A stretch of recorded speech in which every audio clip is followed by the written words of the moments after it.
ብዙዎቻችን እንደምናስተውለው ኮሜዲያን እሸቱ መለስ በተደጋጋሚ ከባሉና ከቤተክርስቲያን ጎን መቆሙ ማንነቱን በግልጽ ማንዘባረቁን ተከትሎ አውቀውም ይሁን ሳያውቁ በየምክንያቱ ጥቃት ሊሰነዝሩበት የሚሞክሩ ሰዎች ጥቂት አይደሉም።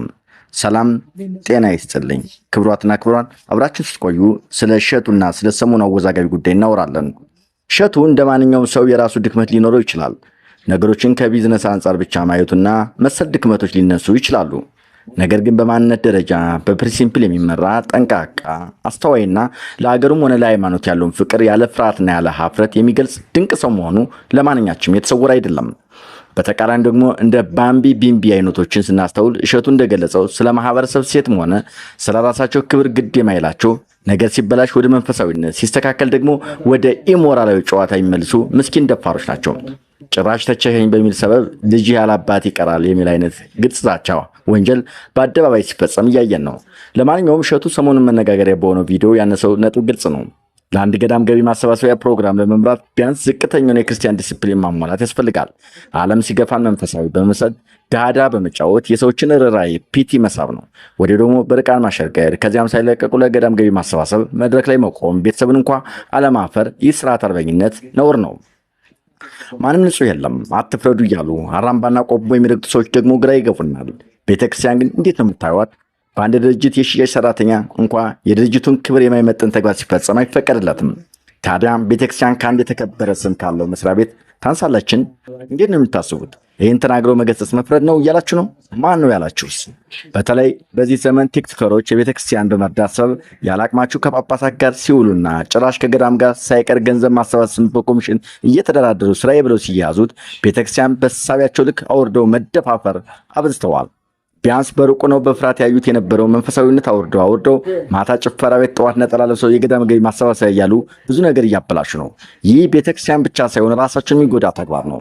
በተለይ በዚህ ጉዳይ ጠጋ ብላ ያየ ሰው ብቻ ነው ማስተዋል የሚችለው። እኔም ከሩቁኝ እደግፍ ነበረ። በየኮሜንቱ ስር አትፍረዱ እያለ ለሚያጋጥመን ሽፋን የሚሰጠው ህዝብ ነገሮችን ማገናዘብ የተሳነው ይመስላል። ለነገሩ ከንባብና ከማስተዋል ርቆ ቲክቶክ ላይ እየዋለ ከየት በኩል ያገናዘብ? ብቻ መፍረድና እውነት መናገር የተለያዩ ነገሮች ናቸው። ሁሉን ነገር በስመ ፍርድነት እውነትን ተናገረው ለማሸማቀቅ መሞከር ኃጢአት ነው።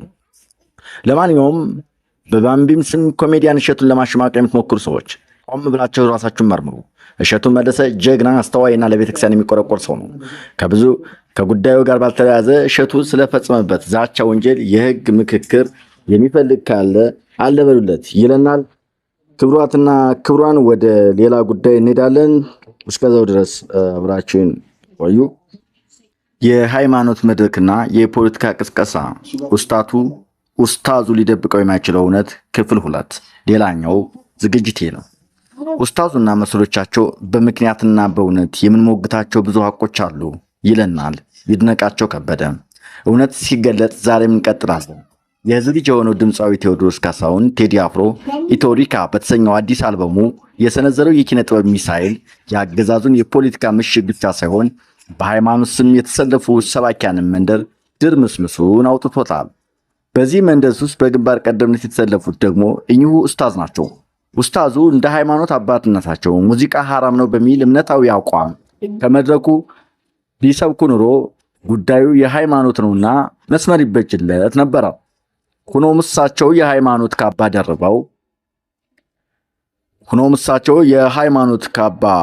ደርበው ኢትዮሪካ በተሰኘው አዲሱ አልበም ላይ በዚህ መንደር ውስጥ በግንባር ቀደምነት ተሰልፈዋል።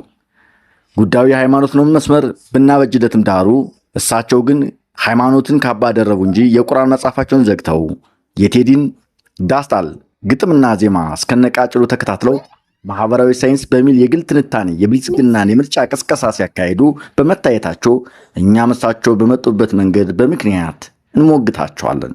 መስጊድ ወይስ የፖለቲካ ትንታኔ መድረክ? በቅድሚያ ምዕመኑ ለጁማ ሰላትና ለስግደት በተሰበሰበበት ቅዱስ ስፍራ የቴዲ አፍሮ ሙዚቃ እንደማጣቀሻ ወስዶ የዜማና የግጥም ትንታኔ መስጠት ትልቅ ስህተት ነው። ቤተ እምነት የዓለማዊ ሙዚቃ ግጥሞች አንቀጽ በአንቀጽ እየተነተኑ ይህ ትክክል ነው፣ ይህ ስህተት ነው የሚባልባት የፖለቲካ አዳራሽ አይደለችም። ቤተ እምነት ይህ ተግባር በራሱ በእምነቱ ቦታ ላይ የሚፈጸም ድፍረት ነው። ማህበራዊ ሳይንስ ወይስ የህዝብ ስቃይ? ኡስታዙ ትውልድን አገር ሙታለች ዳስ ግን ጣል ተብሎ አይነገርም እንዲህ የሚሉ ማህበራዊ ሳይንስና ሊደርሺፕ ወይም መሪነት ሳይንስን የማያውቁ አዝማሪዎች ናቸው በማለት ጥበብን ለማጣጣል ሞክረዋል። እስቲ እሳቸው ባሉት መመዘኛ እንመዝናቸው። ቴዲ በዳስጣል የጥበብ ስራዎቹ ላይ ሀዘን ብቻ አይደለም የሳለው፣ በውስጡ ተስፋን፣ ቁጭትንና መነሳሳትን በአንድነት አዋህዷል። ለውስጤ ሀዘን ለቅሶ ሲል ወቅታዊ መሪ እውነት ቢገልጽም አለ ጊዜው ገና ነውና በሚለው ሐረግ ውስጥ ግን ብሩህ ተስፋ እንዳለ አመላክቷል። እንዴት አቀርቅሬ ባንዲራዬን ላንሳት የሚለው ግጥሙ ደግሞ ቁጭትን ወደ አንድነትና ወደ ክብር ጥሪነት ቀይሮታል። ባንዲራዬን አንሰው ወደ ላይ በላንሰው የሚለው ትእዛዛዊ ቃል ደግሞ ግልጽ የሆነ የመነሳሳትና የተግባር ጥሪ ነው። ይህ ካልሆነ ማህበራዊ ሳይንስ ሌላ ምን ሊሆን ይችላል? ማህበራዊ ህመምን አውቆ መፍትሄን በጥበብ መጠቆም ካልሆነ ሊደርሺፕ ራሱ ምንድን ነው? እውነተኛው የአንድነት ሰባኪስ ማን ነው? ከኚህ ኡስታዝ ይልቅ ቴዲ አፍሮ ስለ እስላም ክርስቲያኑ አብሮነት፣ ስለ ፍቅርና ስለ ሃይማኖት መከባበር በሸም እንደፈሰረው ላይ በተግባር ያስመሰከረ የጥበብ መሪ ነው። ተዋህዶ ያለበት እስላም ክርስቲያኑ ተዘነጋሽ እንዴ ኢትዮጵያ መሆኑ ብሎ የዘፈነው ቴዲ የሊደርሺፕ ሳይንስ የገባው ወይስ በዚያ መድረክ ቆመው አንዱን ከአንዱ በማጋጨት አንዱ ደፍቆ የሚኖርበት ታሪክ አብቅቷል። ሁሉንም ጋር አቅም፣ ሁሉም ጋር ጉልበት አለ የሚል የይዋጣልን ጥሪ የሚሰብኩበት ኡስታዝ። ይህ የጥበብና የፖለቲካ ፍጭት ገና ጅምር ነው። ኡስታዙና መሰሎቻቸው በምክንያትና በእውነት የምንሞግታቸው ብዙ ሀቆች አሉ። በቀጣይ ክፍል ኡስታዙ በዚያው መድረክ ስለ ሃይማኖት ፍልሚያ የተናገሩት አደገኛ ንግግር እንመለከታለን። እስከዚያውም ይህም መዝገብ ይለናል ይድነቃቸው ከበደ።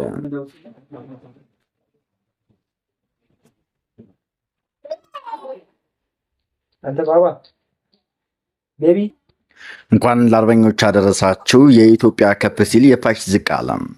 ሚያዝያ 27 ቀን 1933 ዓ.ም ንጉሠ ነገሥቱ ቀዳማዊ ኃይለ ሥላሴ የወራሪው የፋሽስት የጣሊያን ባንዲራ አውርደው የኢትዮጵያን ሰንደቅ ዓላማ ከፍ አድርገው ሰቀሉ። ኢጣሊያን በአድዋ ላይ የደረሰባትን ታሪካዊ ሽንፈት ለመበቀል ከ40 ዓመታት ቆይታ በኋላ ከኢትዮጵያ ማንነት ጋር የማይነጣጠለውን የኢትዮጵያ አረንጓዴ፣ ቢጫ፣ ቀዩን ሰንደቅ ዓላማችን ዝቅ አድርጎ ድንበር ተሻግሮ በፋሽስታዊ መንግስታት ድጋፍ አማካይነት ሚያዝያ 1928 ዓ.ም የጣሊያን ጦር አዛዥ ጄኔራል ባዳሊዮ አዲስ አበባ ገብቶ በታላቁ ቤተ መንግስት የጣሊያንን ባንዲራ የሰቀለበት ቀን ነበር። ከዚህ ቀን ጀምሮ የኢትዮጵያን አርበኞች ለ5 ዓመታት ያደረጉት ተጋድሎ የትየሌለ ነው። ከአድዋ ዘመቻ ከ40 ዓመት በፊትም ብዙም ያልተሻለ የጦር ጥቃት የነበራት ኢትዮጵያ የወራሪው የፋሽስት የጣሊያን ጦር በጽናት ተዋጋች። ጀግኖች አርበኞችም ብንሞትም ለሀገርና መሞት ደግሞ ክብር ነው በማለት በሀገር ፍቅርና በብሔራዊ ስሜት ቆፍጠን ብለው ኢትዮጵያን ጀግኖች እምቢ ለነጻነቴ ኧረ እኔስ ለሀገሬ በማለት የሽምቅ ውጊያ ጀመሩ። ኢትዮጵያን አርበኞች በጣሊያን ወታደሮች ጥቃትን ቀን ከሌት በጽናት በመቋም አፋፋሙ። ወታደራዊ ወራሪው የጣሊያን ጦረኛ ክፉኛ ተሸነፉ። በየቦታው ኢትዮጵያን አርበኞች ድል የመሆናቸው ዜና ናኘ። የጠላት ጦር አዲስ አበባን ለቆ ፈረጠጠም። በዚህ ታሪካዊ የድል ቀን በጄኔራል ካኒንግሃምና በጄኔራል ፕላንት የሚመራው የእንግሊዝ ጦር ለኢትዮጵያን አርበኞች ያደረጉት ድጋፍ በታሪክ የሚወሳ ነው። በህዝብና በአርበኞች ተጋድሎ የኢትዮጵያን የድል ቀን ሚያዝያ 27 ቀን 1933 ዓ.ም ተበሰረ። ንጉሠ ነገሥቱ ቀዳማዊ ኃይለ ሥላሴ ሚያዝያ 1928 ዓ.ም የጣሊያኑን ጦር አዛዥ ጄኔራል ባዶሊዮ የሰቀለውን የወራሪውን የፋሽስት የጣሊያን ሀገር ባንዲራ ወርደው በከፍተኛ አጀብ የኢትዮጵያን ሰንደቅ ዓላማ በታላቁ ቤተ መንግስት ሰቀሉ። በዚህ ጊዜ የኛ የኢትዮጵያን ሰንደቅ ዓላማ አረንጓዴ፣ ቢጫ፣ ቀይ ሰንድ ከፍ ሲል የፋሽስት ባንዲራ ያዘቃል። በዚህ ታላቅ ድል ላበቁ ጀግኖች አርበኞቻችን ክብርና ምስጋና ሁሌም ይሁን፣ አሜን። ኢትዮጵያ በክብር ለዘላለም ትኑር። ይድነቃቸው ከበደ እንደከተበው